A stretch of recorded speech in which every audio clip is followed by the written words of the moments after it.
Bom dia a todas e a todos. Vamos chegando aqui de novo só pelo Facebook às 11h30. Depois, lá pela meio-dia, meio-dia e meia, a gente coloca o vídeo no YouTube. Então, isso daí é ainda uma ação provisória nossa. A gente entrou com uma notificação no YouTube, tentando reverter a decisão deles em relação à punição que eles nos deram por conta de um vídeo de um deputado federal, do Marcheselli, que depois nos enviou uma carta aqui dizendo que não tem nada a ver com a punição, ou seja, seria uma atitude do YouTube sem justificativa. Vamos lá, vamos dizendo de onde vocês estão chegando. A Samia Salles já fez um ok, Samila Salles. Eliane Risk está entrando. Quem está entrando vai dando um oi, vai dizendo de onde está chegando. Eu vou anunciando aqui. E aí depois a gente começa o nosso papo. Quem puder ir compartilhando, curtindo, comentando, é sempre bom, porque isso melhora o algoritmo deste tal de Facebook. A Laide Davi, olá, Maria Lula Salustriano, Maria Cirlei de Santa Catarina, Suzy do Rio de Janeiro, Nora de Santo André, Creuza, Glauco de Bebedouro, Amarildo, Espírito Santo presente, Iracema Cruz, bom dia do Rio de Janeiro, bom dia, Iracema. Neuza Pivato, eu estou gripado hoje, vocês devem estar percebendo. Estou há alguns dias aqui tentando superar esta gripe. Neuza Pivato do Rio, legal. Desprof Peixoto, olá. Malu do Boc, como está? Hidrolândia, Ceará, olha só que legal. Maria Eva Paiva, Helena Rocha, São Paulo, capital. Eurípides Vaz, como vai? Vamos lá, vamos chegando, vamos dando um oi, vamos compartilhando, vamos curtindo, conversando. Recifense exilado em Porto Velho, olha aqui, Porto Velho presente. Pessoal, nós continuamos aqui com a nossa campanha de assinaturas. Fique sócio da Fórum. Entre lá, quem está sócio, por exemplo, está podendo comprar as camisetas mais baratas de R$ 49 por R$ 29, tem caneca. É muito importante para a gente da Fórum construir um grande número de assinantes, de sócios, porque isso é que garante a nossa sustentabilidade. Norival Gomes Crespo, bom dia de Bebedouro, bom dia de Santo André Marinalva, Eane, bom dia, Lilian Cobra de Santos, opa Lilian, estamos aqui em Santos também, Capanema, Paraná. Pessoal, enquanto vocês vão entrando, quiserem colocar questões para serem discutidas, eu vou falar um pouco sobre esta pesquisa Datafolha, publicada na manhã de ontem. A gente teve acesso à pesquisa na madrugada do sábado para domingo e eu já fiz uma análise rápida sobre ela, né? É uma pesquisa que não altera muito os rumos da eleição do ponto de vista da situação de cada candidato. Está todo mundo mais ou menos como estava. Mas o fato de todo mundo estar como estava significa muita coisa depois de 15, 20 dias. Nós estamos no dia 11 de junho, né? A eleição é em outubro, no começo de outubro. Cada ano é eu não sei exatamente se é 2, 3 ou 4, mas é nessas datas o primeiro turno, porque isso muda a cada processo eleitoral. Antes não, quando eu era mais jovem era fácil, era no dia 15 de novembro. 15 de novembro a eleição, você sabia, independente se era sábado, domingo, terça, quarta, enfim, a gente sabia que a data era aquela. Já com essa alteração depende do calendário, mas a eleição é no começo de outubro, ou seja, 7, 8, 9, 10. Faltam aproximadamente 4 meses para o processo eleitoral, talvez um pouco menos do que 4 meses. Já estamos chegando naquela fase dos 100 dias para a eleição acontecer e a situação do Lula permanece mais ou menos a mesma, né? Em definição, se ele sai ou não candidato, ele está entrando com recursos, mas o seu patamar eleitoral também permanece o mesmo. O Lula tem 30% das intenções de votos na estimulada do Datafolha, a despeito de estar preso. Né? Na lógica do sistema político-eleitoral, no brasileiro, isso é algo absolutamente inédito. Uma pessoa que está condenada pelo sistema judicial, que está reclusa numa solitária em Curitiba, é o principal nome do processo eleitoral. E se não fosse isso, certamente seria o presidente da República em 2019. Por que certamente seria? Porque o Lula vence no segundo turno o Alckmin por 49 a 27, a Marina por 46 a 31, o Bolsonaro por 49 a 32 e, bom, nem fizeram o segundo turno com Ciro, nem com outros candidatos. Mas percebam, a distância menor do Lula para algum outro candidato é a da Marina, que é 15 pontos. No caso do Bolsonaro, é 17. Com o Alckmin, é 22 pontos. Quer dizer, é um atropelo. Neste momento eleitoral, os candidatos do PSDB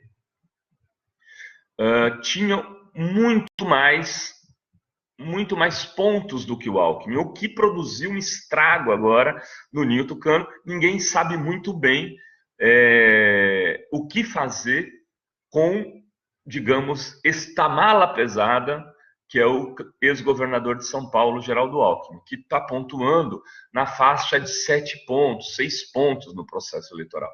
Quer dizer, uma votação de nanico, né? Então ele tem, por exemplo, com o Lula na disputa, o Alckmin tem 6%. Mas se o Lula sai da disputa, o Alckmin vai a 7%.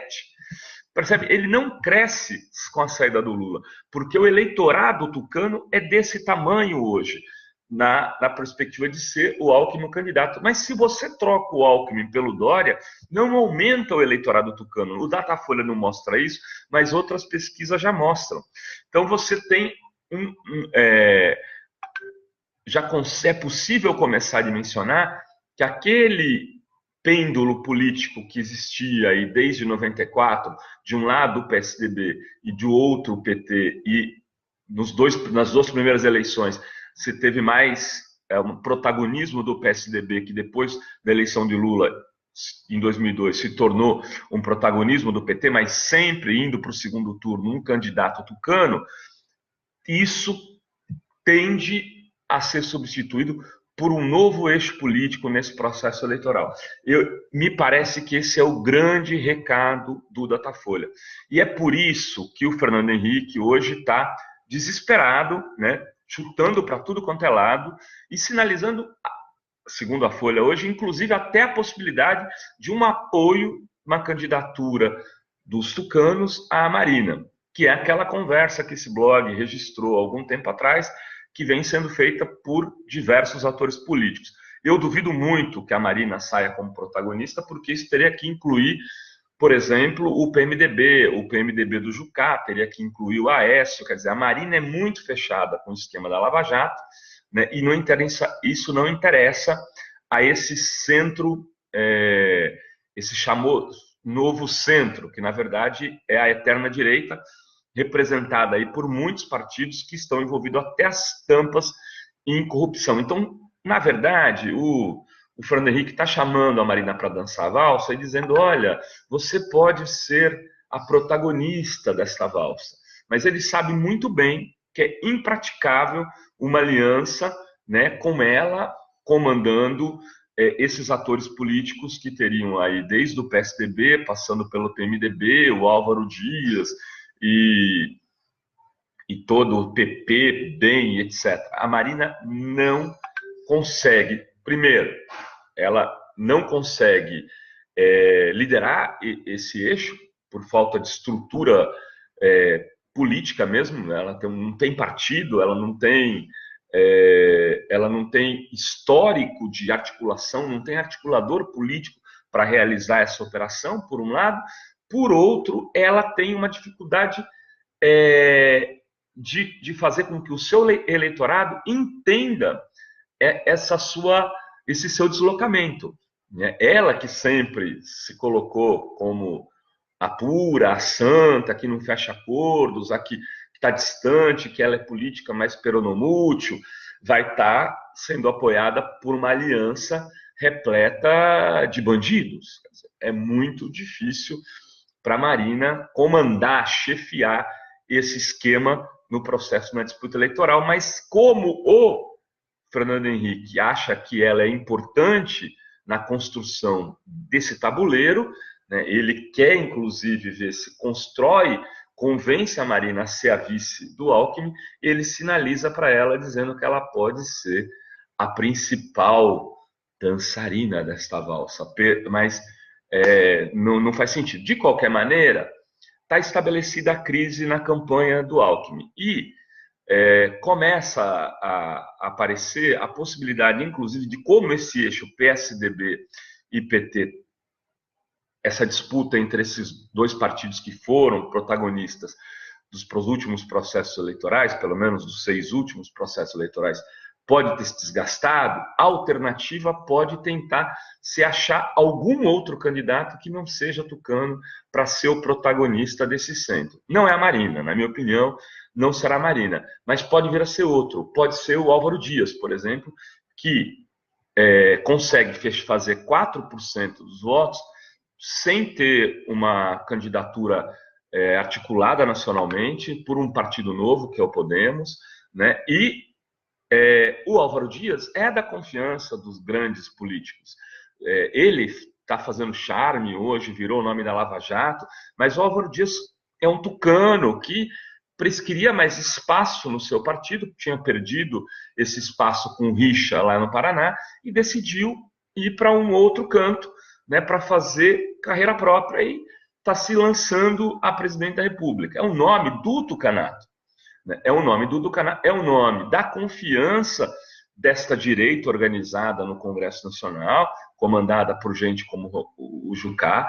Ele dialoga com esses setores, é uma pessoa da Lava Jato e está à disposição.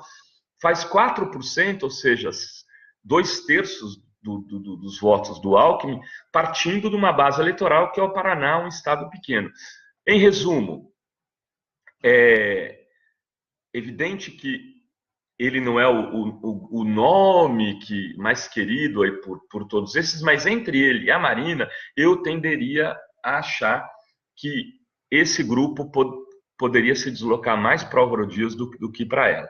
Bom, dito isso, assim, tem aí, só para finalizar esse capítulo da questão do PSDB, todas as conversas que eu estou aqui na Baixada Santista, o Márcio França é daqui, né, ele foi prefeito de São Vicente, e muita gente que atua na política local aqui diz que o Márcio França ainda tem esperança de que o Alckmin não seja candidato a presidente e que o Dória o substitua nessa missão, né, de levar ao Planalto uma candidatura presidencial tucana.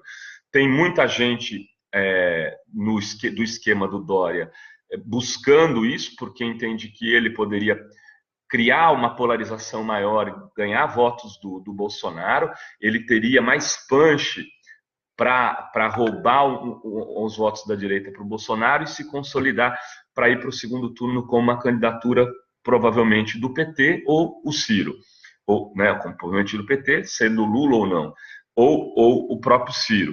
E aí, nesse segundo turno, pelo seu arrojo, pela defesa do que faz, etc., o Dória poderia vir a ganhar a eleição.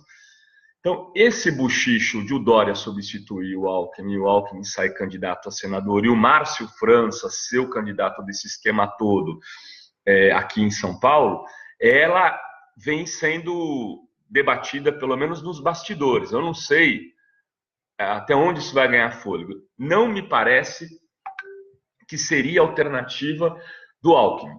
Eu não consigo enxergar o Alckmin abrindo mão para o seu pupilo João Dória, né, abrindo mão da candidatura presidencial, depois de tudo que o Dória fez com ele, tentando retirá-lo da disputa há alguns meses atrás. Eu não estou conseguindo ver aqui os comentários de vocês, vou abrir o celular. Em resumo, eles estão com mais problemas do que o PT. O PSDB hoje tem muito mais problemas que o PT. Eu acho que essa é a chave do debate que tem que começar a ser realizado, inclusive por aqueles que militam aí no campo da esquerda, no campo progressista, ao invés de ficar atirando no Ciro, atirando em candidaturas próximas, aí como Boulos, Manoela, enfim, tentar pedir unidade nesse momento, eu acho que nesse momento seria... Eu estou aqui abrindo para poder ver os comentários de vocês e poder dialogar. Opa, pronto. Vamos ver se os comentários chegam aqui. Papá Álvaro Dias entende de peruca, não de ser presidente. Eu diria que ele entende pelo menos de tingir o cabelo. A Lu Carneiro, a Fórum deixou claro que apoia o plano B. Eu, por exemplo, não voto no plano B, sinto mais, a Fórum está traindo. Ô, Lu Carneiro, ninguém está traindo ninguém, querida. A questão que se coloca é a seguinte: o Lula pode ser candidato ou não. Se a justiça impedir o Lula de ser candidato, não tem plano A. E não sou eu que estou discutindo. Toda a direção nacional do PT está discutindo isso. Eu converso com vários dirigentes do partido, todos os deputados do PT estão discutindo isso, todos os senadores do PT estão discutindo isso, mas não tem falado em público em respeito ao Lula. Mas sabem que a situação, e o próprio Lula sabe que a sua situação é muito complicada, e ele vai, no momento correto, escolher alguém para ser o candidato ou do PT ou alguém para o PT apoiar. Ele tem conversado sobre isso há muito mais tempo do que as pessoas imaginam. Agora, o problema hoje não é do PT. O PT tem 30% dos votos nas últimas pesquisas, com o Lula. Né? Sem o Lula, eu tendo a achar que um candidato, seja ele o Wagner, seja o Patrus, seja o Haddad, esse candidato deve chegar próximo a 20% antes, 15 dias antes da eleição, e pode navegar até mais longe se fizer uma boa campanha. Esse candidato, em não sendo Lula, então pode ir para o segundo turno. Se a estratégia for lançar candidato próprio sem o Lula, se a estratégia for não lançar ninguém, né, a Samira, bom dia, Samira, não lançar ninguém, não disputar a eleição, não é Lula ou nada, o que as pesquisas têm mostrado aqui? Que já está havendo um deslocamento do eleitorado petista para duas candidaturas. Uma é a Marina, que sai de 10% para 15% sem o Lula, né, com o Wagner ou com o Haddad, que são candidatos que não foram apresentados pelo Lula ainda, então eu considero sem o Lula. A Marina ganha 50% de eleitores, vai de 10% para 15%, e o Ciro sai de 6 para 10 ou para 11. Né? São as duas candidaturas que têm ganhado mais voto. O Bolsonaro vai de 17 para 19, cresce muito pouco. O Alckmin vai de 6 para 7, cresce muito pouco. Então, aquele papo furado de que numa eleição sem Lula, os votos iriam, por exemplo, para o Bolsonaro, não se sustenta. Numa eleição sem Lula, quem está ganhando mais votos é a Marina. Se o Lula não dizer nada, se o Lula não falar quem é o candidato dele, a gente está indo para o YouTube, mas a gente está chegando mais tarde, está chegando uma 12h30 aproximadamente. Eu estou recorrendo e etc., mas é difícil. Alexa, pois é, mas é o que está colocado. Suzy, não é bem verdade que o Haddad não emplaca. A única pesquisa que falou, se o Haddad for o candidato do Lula, quantas pessoas votariam nele, ele chega em 11 e passa o Ciro. Então, este fato de ser o candidato do Lula tem um potencial muito grande de votos. Eu também acho, de qualquer maneira, que tanto o Haddad quanto o Wagner estão saindo de patamares muito baixos sozinhos. O Jacques Wagner já foi 2 vezes governador da Bahia, já foi deputado federal, elegeu seu sucessor, não deveria estar com apenas 1% sem o Lula, né? Porque a Bahia conhece o Wagner. O Haddad minimamente é conhecido em São Paulo. Também estou achando muito baixo esse patamar desses dois candidatos. Agora, além deles, o outro que pode participar da disputa é o Patrus Ananias de Minas Gerais, que eu também não sei dizer se sairia de um patamar mais alto do que esse. Então, esta é a situação real do PT. vai ter que o Lula, por isso que o Lula é quem vai escolher. Não adianta, eu não estou dizendo, Juan, não estou apoiando a Marina aqui, não. Estou dizendo que é ela quem cresce, a pesquisa diz isso. Estou aqui com os gráficos na minha frente. Marina sai de 10 e vai para 15 sem o Lula. O Haddad fica com 1, quer dizer, quem ganha mais voto? A Marina, a que sai do Lula. Não é nem o Wagner, nem o Haddad, é a Marina. E depois o Ciro. Então, mas de qualquer maneira, o Lula escolhendo um candidato, ele benze, bota a mão e lá vai fazer com que a pessoa embole, no mínimo, com as outras candidaturas que estão colocadas. O esforço vai ser depois fazer com que essa candidatura chegue ao segundo turno e ganhe a eleição. Em resumo, assim, a pesquisa Datafolha, que poderia ser uma pesquisa muito ruim, sem para o PT, se, por exemplo, o Lula chegasse a 25, 24, ela é uma boa pesquisa. Essa pesquisa que poderia ser muito boa para os outros candidatos, já que o Lula está 60 dias preso, não mudou continua igual quase para todo mundo. Em resumo, o Lula é o dono deste processo eleitoral.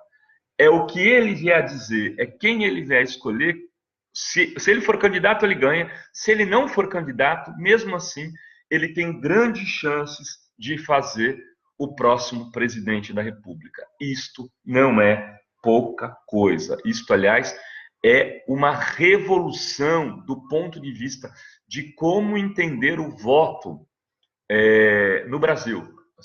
Depois dessa eleição, a gente vai ter um novo componente de estudo para a academia entender a movimentação do voto no lulismo. Tem uma coisa que eu tenho falado bastante desde a eleição de Tocantins, e eu queria dizer aqui, voltar a falar, o voto dos pobres, né? O voto nulo e branco com o Lula vai de 21%. Sem o Lula e sem o PT, ele chega em 34%.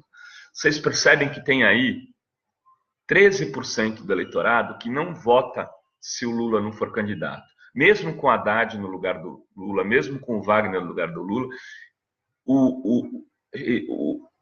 o índice de abstenção no voto nulo e branco chegaria a 1/3 do eleitorado, 33%. Não interessa ao campo progressista que os pobres não votem. Isso só interessa aos candidatos da elite, os candidatos que defendem teses como a privatização, reforma da Previdência, reforma trabalhista, etc. E lá em Tocantins, foi isso que tirou o candidato do PSB do segundo turno. E isso que baixou a votação dos candidatos do campo progressista lá. Por 1% dos votos, o candidato do PSB, que agora me foge o nome, não foi ao segundo turno. E acabou que foram 2 candidatos da oligarquia local em função de um alto índice de abstenção de votos nulos e brancos. Em resumo, era essa análise que eu queria fazer para vocês. Eu estou aqui hoje, como eu estou gripado, eu não estou nos meus melhores dias aqui para bater este papo sozinho, mas eu queria dizer que, assim, essa pesquisa, para resumir, para sintetizar aqui o papo de hoje, esta pesquisa da Datafolha, que poderia trazer más notícias para o campo lulista, para o campo progressista, traz péssimas notícias para os tucanos, né, que vão ter que ir para uma eleição com muitos adversários e, pelo jeito, sem condição de ter um candidato com peso para fazer essa disputa. O Alckmin hoje tem tipo 1/3 dos votos que o Serra, Aécio e ele mesmo tinham nos processos eleitorais anteriores neste momento da eleição. Aproximadamente a 100 dias da eleição, 120 dias, tanto o Aécio como o Serra quanto o Alckmin, nas 4 eleições passadas, tinham aproximadamente 20% dos votos. O único candidato que nesse momento estava com uma votação na faixa de 7%, foi o Covas. Mas aquela eleição se deu só no dia 15 de novembro e aquela eleição, como se sabe, o Covas ficou fora do segundo turno.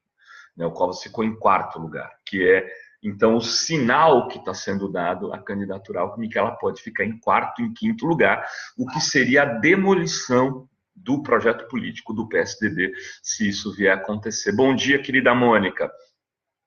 Enfim, a Juliana está dizendo que não conhece ninguém que votou na Dilma que se arrependeu. Lúcio, Juliana, eu acho que tem gente que se arrependeu, tanto que as mobilizações foram muito grandes e quando a Dilma saiu, era muito forte a rejeição a ela. Eu acho que diminuiu muito, né? A gente tem hoje uma percepção de que o governo Dilma era muito melhor do que as pessoas achavam, né? Basta ver o preço da gasolina, a reforma trabalhista, as privatizações, a entrega do pré-sal, etc. Tudo o que foi dito ali está sendo realizado. Queridas e queridos, avisem os colegas, eu estou pensando em fazer o seguinte, começar a fazer esse Fala Rovai, transformar em Fala Rovai essa conversa com vocês, estou com coceira aqui da gripe, e entregar e gravar ele e colocar no ar ao mesmo tempo nos dois, tanto no YouTube quanto no Facebook, e usar aqui o Face para as entrevistas no Fórum 11:30. Aliás, o Ivan e a Adriana De Lorenzo fizeram uma entrevista muito legal na sexta-feira com uma faxineira que hoje dá palestras, faxineira que sobreviveu aqui no Brasil graças aos programas sociais do Lula e da Dilma, e que hoje dá palestras nos Estados Unidos. Tem uma palestra agendada, se não me engano, em Harvard, nesses próximos dias. Ou seja, aí a gente tem várias pessoas interessantes para entrevistar e a gente usando esse espaço do Fórum 11:30 para as entrevistas. Mas isso eu vou definir essa semana e eu vou relatando para vocês. Quem não está sócio Fórum, fique sócio Fórum. A gente precisa muito de vocês, da colaboração mensal, e que seja lá os R$14,90, que é a nossa contribuição mais baratinha. Eu sei que está todo mundo num momento difícil, né? As pessoas estão ou desempregadas ou sem grana, mas aquelas que puderem ajudar, contribuir, ficar sócio, ter descontos, etc., a gente agradece muito. Beijos a todas, beijas a todos. Até amanhã, nesse mesmo horário, nesse mesmo bate-local, por enquanto, aqui no Facebook às 11:30 e lá no YouTube um pouco depois da meio-dia. Em té, gente!